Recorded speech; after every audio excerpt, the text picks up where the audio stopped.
Assalamualaikum warahmatullahi wabarakatuh. Alhamdulillahi rabbil alamin, wassalatu wassalamu ala asyrafil anbiya wal mursalin sayyidina wa maulana Muhammadin wa ala alihi wa ashabihi ajma'in, amma ba'du. Para bapak, para ibu, hadirin yang dimuliakan Allah, melanjutkan kembali pembahasan yang telah dibahas oleh saya pada pertemuan sebelumnya, yang membahas tentang pintu-pintu menuju khusyuk. Pada dua pertemuan sebelumnya, pintu yang bisa kita lalui agar kita bisa menikmati sholat kita itu adalah syukur, dan kemudian yang kedua adalah tadarru'. Tadarru' itu merasa diri rendah di hadapan Allah, tiada apa-apanya. Maka pada kesempatan kali ini saya ingin sedikit membahas pintu berikutnya agar kita bisa menikmati sholat kita dan kedekatan kita dengan Allah. Di antaranya adalah tawaddu. Apa itu tawaddu? Tawaddu itu kalau dalam bahasa yang sederhananya DP-DP. Kalau bahasa Sunda namah mamandapan, merasa apa yang dilakukan itu jauh dari kesempurnaan. Jadi tawadhu ini akan menjauhkan diri kita dari rasa ujub dan kagum kepada ibadah kita. Apa makna yang lebih mendalamnya tawadhu ketika kita melaksanakan sholat? Bapak Ibu, kita tahu sholat itu kalau dari sisi ilmu fikih itu kajiannya mendalam. Rukun dari sholat itu ada 17. Ada juga yang mengelompokkannya menjadi hanya 13 karena menyatukan antara i'tidal dan ruku' dan sujud dan duduk itu satu paket dengan tumakninah. Itu baru rukun sholat. Belum ada namanya syarat sahnya sholat. Banyak kajian fikih tentang sholat yang kemudian seharusnya kita pahami itu agar kita bisa mencapai kesempurnaannya sholat. Itu baru dari aspek ilmu fikihnya saja, belum dari ilmu-ilmu yang lain, ilmu tasawuf diantaranya. Nah, ketika kita mengerjakan sholat, sangat mungkin itu semuanya persyaratan yang disyaratkan kita tidak memenuhinya, kita tidak bisa mencukupinya. Maka ketika kita sholat, kita rendahkan, kita sampaikan kepada Allah, wahai Allah, kami hanya mampu melaksanakan seperti ini apa yang kami bisa persembahkan kepadamu. Kami tidak bisa ibadah dengan sempurna, ibadah kami ini jelek ya Allah. Mudah-mudahan Engkau mau menerimanya. Mudah-mudahan Engkau bersedia memaklumi kekurangan-kekurangan kami dalam ibadah. Terima ibadah kami ya Allah, ibadah yang tidak sempurna ini.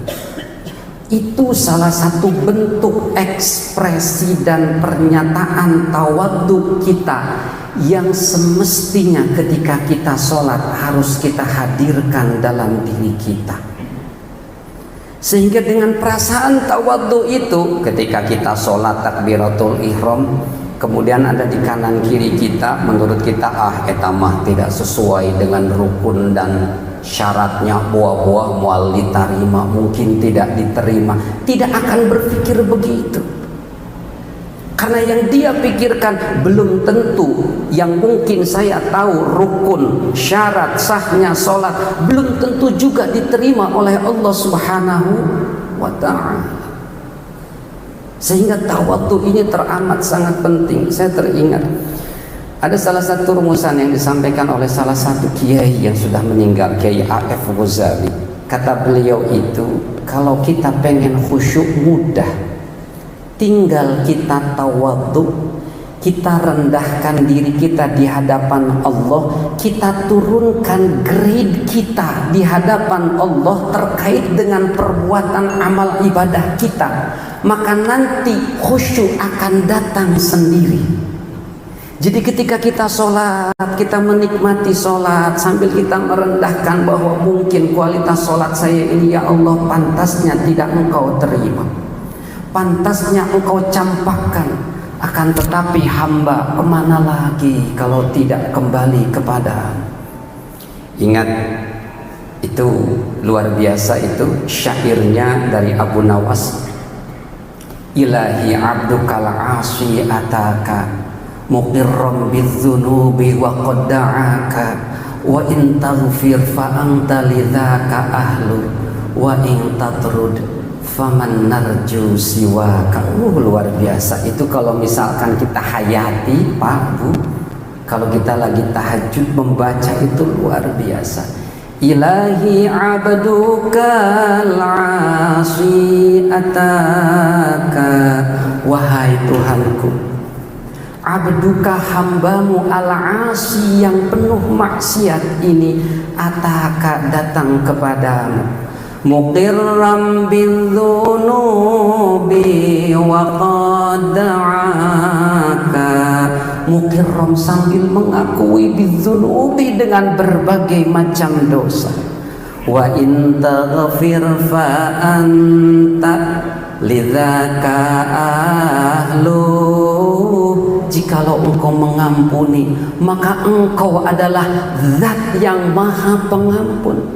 Wa in tatrud faman narju siwaka, akan tetapi jikalau engkau mencampakkan diriku, menolak permohonan taubatku, kepada siapa lagi kami berharap selain kepadamu.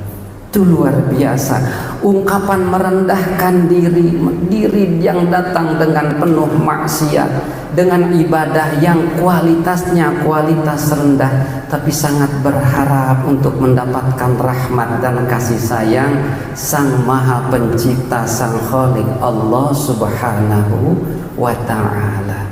Itulah salah satu pintu Bapak Ibu kalau ingin kita menikmati sholat. Tawaduklah ketika kita sholat. Jangan pernah kita merasa bangga, sholat kita mah sudah hafal fikihnya, syarat sahnya hafal, sunnahnya hafal, kita laksanakan semuanya sempurna. Tidak ada, belum tentu kesahan menurut fikih itu akan diterima oleh Allah ibadahnya. Bahkan orang yang ujub terhadap ibadahnya itu luar biasa akan dicampakkan oleh Allah kepada tempat yang sangat jauh. Ada satu kisah yang saya dengar, ceritanya itu sebagai penutup ya Pak. Nabi Isa itu lagi jalan, kemudian beliau ini dituturi atau diikuti oleh sahabatnya, namanya Al-Hawariyun. Hawariyun itu orang-orang dekat.